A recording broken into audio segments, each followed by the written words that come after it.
Hello, my beautiful people. My name is TRU-HART, and I am a creative garment designer and a tutor in fashion school. Today, I and my students are learning the fabric and how fabrics are made, and the grain lines on the fabric. Fabrics are made through weaving and knitting, and today I'm gonna show you how weaving, different types of weaving, but I will show you the plain weaving. The plain weaving is what they're doing, and it's one under, one on top. And in this, we are going to have warp and weft. So what is warp grain?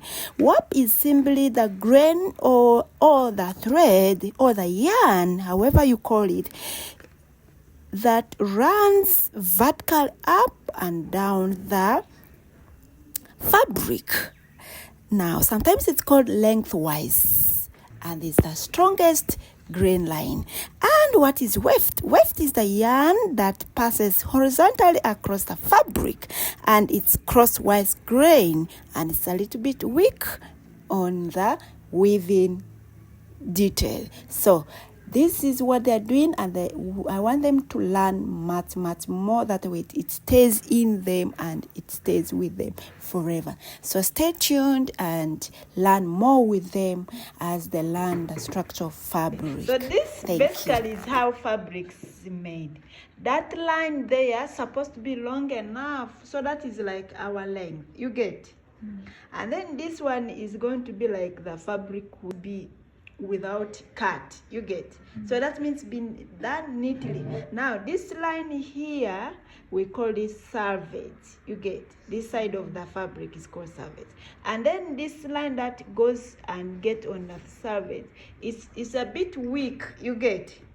So it's called, what we call it, weft. And then this one is warp, and then weft is the line that comes round crosswise. So this is the crosswise. You can as well call it crosswise, is the weft. Then this one that runs long is called lengthwise, which is warp. It's the strongest one. That's why it's like a pole.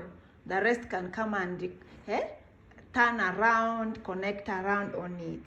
And that is how fabric is made. So if you have to sketch a fabric, you have to make sure that if they tell you to sketch a fabric, it has to be with the lines. So we're going to sketch our fabric. At least you have done the practical part of it.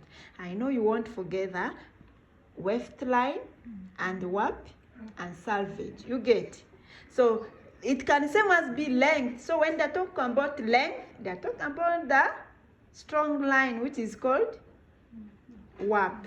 Then when they're talking about the crosswise, is the weft.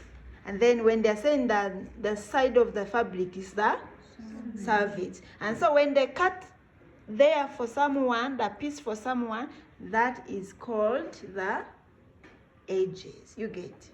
So they're called edges. And that is it. So that the end of a fabric is right here, and then sorry, and then I'm going to remove. So this is already having, does it have a cut? It does have, probably. So this is a very new fabric that you get.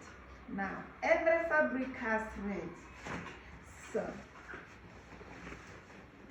now I have this piece that is very long. You see? So according to your work there, this is the piece that goes long. You get? And then the one that goes to the selvedge is the one that weft keeps running, like as if it is doing too much work, but it's just a weak person here. You see? So when they ask you which is the weak thread on material, on fabric is the weft. Then the warp is the one that is standing straight. So when you cut, this is the edges, you get? The raw edges, the one someone cuts. So I can cut a yard for someone. So when I cut a yard, this person will get all the yarns, all the grain line that runs here. The person will get the weft, the person will get the selvedge, and then the person will also get the weft. So the weft. Now when you are cutting material, keep in your mind that cut material in a way that the strongest line you don't cut, you get. So how do you cut? Here our strongest line is running like this. And it's better to keep it straight, you get. So when you are cutting material, make sure that you fold it whereby the straight line is straight. If I want to cut a fitting dress, I'm not going to cut it like this. So if I cut it like this, that means my strong lines are being cut. So you are supposed to keep your strong line straight. So if I cut a fitting dress like this, there is a very big high chance that this is a very strong line. You get. Now there's what we call bias. So this is, if I want to cut my material in bias, I'm going to make sure that there's true bias.